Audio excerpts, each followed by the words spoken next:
할렐루야. 153 저녁교대에 오신 여러분들을 주님의 이름으로 환영하고 축복합니다. 오늘도 귀하고 복된 이 저녁 시간, 하나님께서 우리 가운데 반드시 신실하게 일하시고 역사하시는 귀한 시간이 될 줄로 믿습니다. 우리 같이 먼저 하나님의 말씀 보도록 합니다. 히브리서 8장 1절에서 6절 말씀까지 보겠습니다. 히브리서 8장 1절에서 6절 말씀입니다. 우리 같이 한 목소리로 다 함께 봉독하도록 하겠습니다. 시작. 지금 우리가 하는 말의 요점은 이러한 대제사장이 우리에게 있다는 것이라. 그는 하늘에서 지극히 크신 이의 보좌 우편에 앉으셨으니 성소와 참 장막에서 섬기는 이시라. 이 장막은 주께서 세운 것이요 사람이 세운 것이 아니니라. 대제사장마다 예물과 제사드림을 위하여 세운 자니 그러므로 그도 무엇인가 드릴 것이 있어야 할지니라. 예수께서 만일 땅에 계셨더라면 제사장이 되지 아니하실 것이니 이는 율법을 따라 예물을 드리는 제사장이 있음이라.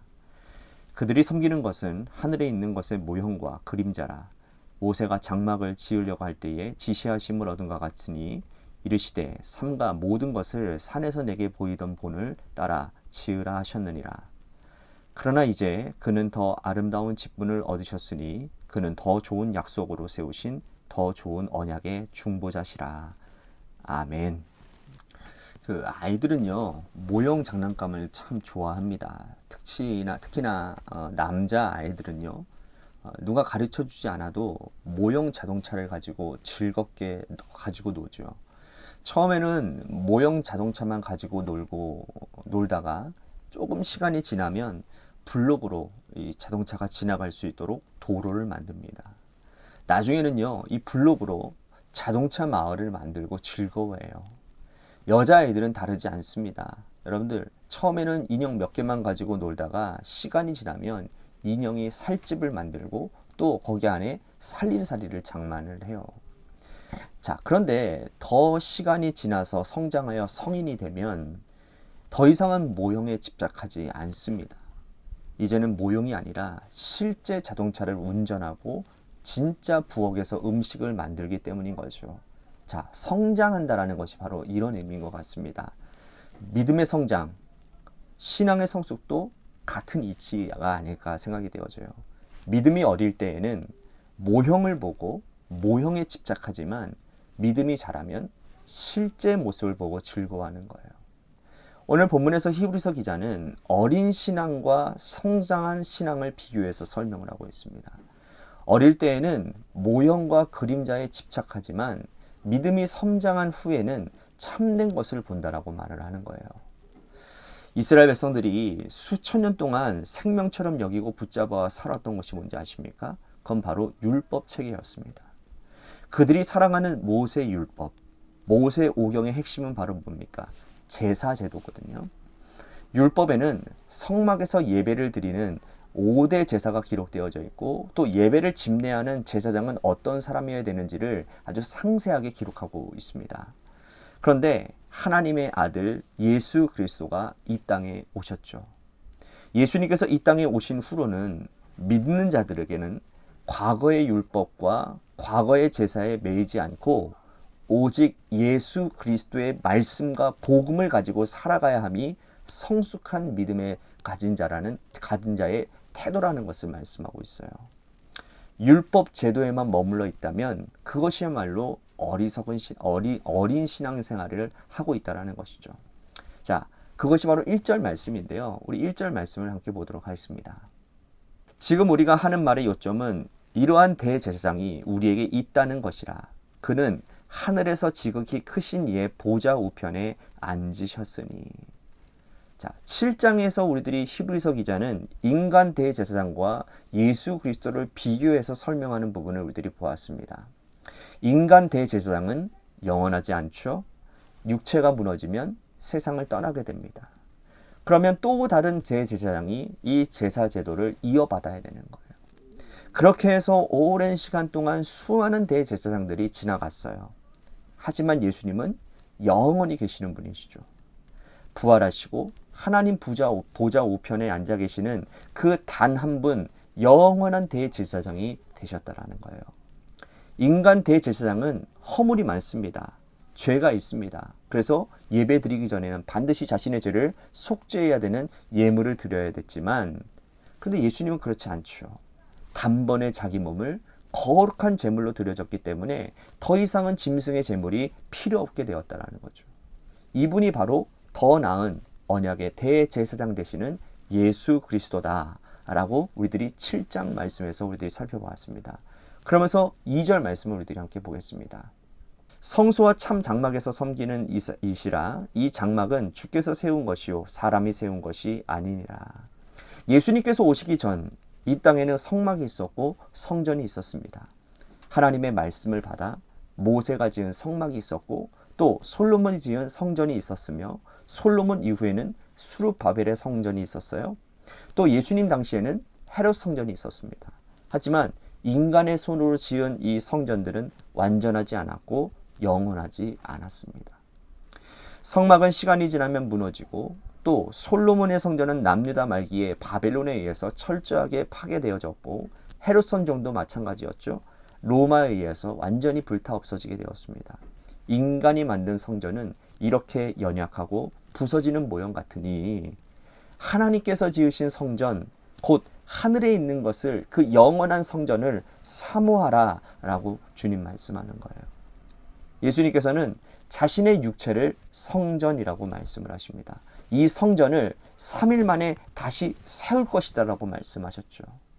참된 성전은 바로 예수 그리스도 한 분뿐이라는 거예요. 우리가 어린 신앙인지 성숙한 신앙인지를 알아보는 것은요, 뭘 통해서 할 수 있느냐? 눈에 보이는 것에 집착하는지 그렇지 않은지를 살펴보면 알 수 있어요. 목회자는요, 하나님과 백성 사이를 연결해 주는 사람에 불과합니다. 그 옛날 인간 대제사장이 백성과 하나님 사이의 중재자가 된 것처럼 인간 목회자도 역시 그러한 사람이라는 거예요. 믿음이 좋아 보이는 교회 중직이나 신앙생활 잘하는 어른들도 예수 그리스도를 비추는 반사체에 불과하다라는 겁니다. 그런데 그 반사체에 불과한 그 사람을 믿고 따라가는 것은 우리 신앙이 아직 어리고 연약하다라는 증거인 거예요. 이 땅에 존재하는 모든 교회 건물도요, 시간이 지나면 다 부서지는 건물에 불과합니다. 참된 성전은 오직 예수 그리스도시고 하나님 보좌 밖에는 없는 거예요. 이것을 깨닫지 못하고 사람을 절대화하고 건물을 우상화한다면 우리가 아직은 어린 신앙, 어린 믿음에 머물러 있다라는 증거가 된다라는 거예요. 자, 4절 말씀 보십시오.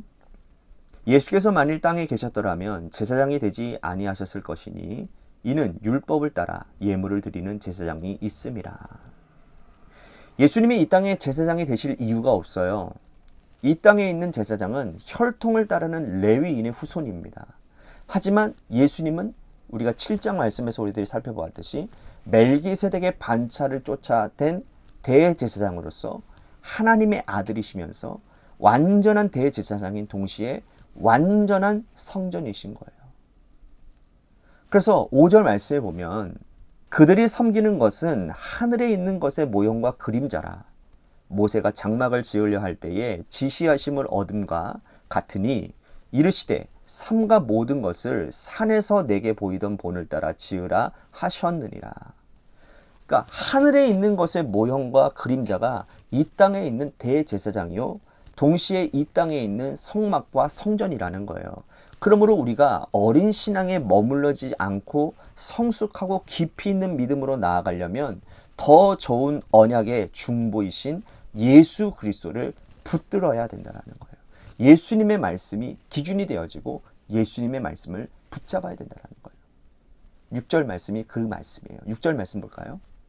그러나 이제는 그는 더 아름다운 직분을 얻으셨으니 그는 더 좋은 약속으로 세우신 더 좋은 언약의 중보자시라. 그러니까 히브리서 기자는요, 예수 그리스도에게 집중하기를 요구하면서 예수님이 더 좋은 언약의 중보자가 되심을, 그러니까 예수님을 붙들면 하나님께서 가장 기뻐하실 것이라고 말씀하고 있는 겁니다. 이 말씀은 우리들에게 적용되어지는 말씀인 것 같아요. 우리는 무엇을 붙들고 살아가고 있습니까? 눈에 보이는 사람을 붙잡고 따라가지 마시고 눈에 보이는 건물이 전무라고 생각하지 마시기를 바랍니다.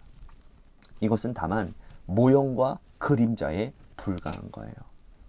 예수 그리스도로 말미암은 참된 대제사장이시요 주님이시야말로 참된 성전이시니 예수님께서 하신 말씀을 실천하며 살아가는 것이 하나님의 자녀요 믿음의 백성들이라는 사실이고, 그리고 그 말씀을 따라 내 삶에서 예수님을 비추는 예수님의 반사체가 되어지는 삶을 살아가는 것이 성숙한 믿음 생활의 삶이라는 거예요. 오늘 우리들이 인생을 살아가면서 모형과 그림자에 현혹되지 마시고 오직 예수 그리스도만 붙들고 내 안에서 그 예수의 그 흔적들이 드러나는 그러한 삶을 살아가기를 소망하겠습니다. 자꾸 외적인 것에 눈을 돌리지 마세요. 내 내면이 살아나는 것을 경험하셔야 돼요. 내 내면이 영적으로 뭔가 충만하고 내 내면에 예수로 만족하고, 그래서 내 삶의 모든 상황들을 뛰어넘을 수 있는 예수 그리스도로 말미암아 하나님의 말씀으로 말미암아 뛰어넘을 수 있는 그러한 영적인 그러한 무브먼트들, 내면의 그러한 변화들이 우리들 가운데 일어나게 되는 것, 그것이 성숙한 신앙인들의 모습이 아닐까 생각을 해보게 됩니다. 그렇게 오늘 말씀하고 있고 말이죠. 오늘 말씀 생각하면서 우리 같이 기도했으면 좋겠습니다. 모형에 불과한 사람이나 건물에 속지 말고 실제이신 예수 그리스도를 따라가는 삶을 살게 하여 주옵소서. 그래서 그 예수로 말미암은 내 내면이 변화되어지고 내 속사람이 변화되어져서 내 속사람이 변화되어지니 내 삶의 열매들도 당연히 예수의 흔적들이 드러나지 않겠습니까? 그러한 삶을 살게 해달라고 오늘 말씀 생각하면서 우리 같이 기도했으면 좋겠습니다. 또한 우리 교회를 위해서 간절히 기도합시다. 오늘 말씀에 빗대어서 우리 교회가 정말 어떠한 외형적인 것들에 자꾸 치우치는 것이 아니라 정말 우리 교회 안에 정말 영적인 어떠한 그런 말씀으로 말미암은 부흥의 역사가 일어나게 하여 주옵소서. 말씀만 하옵소서. 그 말씀대로 순종함을 통하여 하나님의 일하심들이 드러나는 우리 성도들이 말씀으로 인하여 변화되어지는 그러한 교회가 되도록, 그러한 성도가 되도록 인도해달라고 우리 같이 기도했으면 좋겠습니다. 마지막으로 육신의 질병과 또한 여러 가지 삶의 문제로 고통당하는 분들을 위해서, 또한 여러분들의 삶의 문제와 여러분들의 자녀들을 위해서 기도하시다가 이 시간 돌아가시기를 바라겠습니다. 노래 끝날 때까지 우리 같이 합심하여 기도하도록 하겠습니다. 기도하시겠습니다.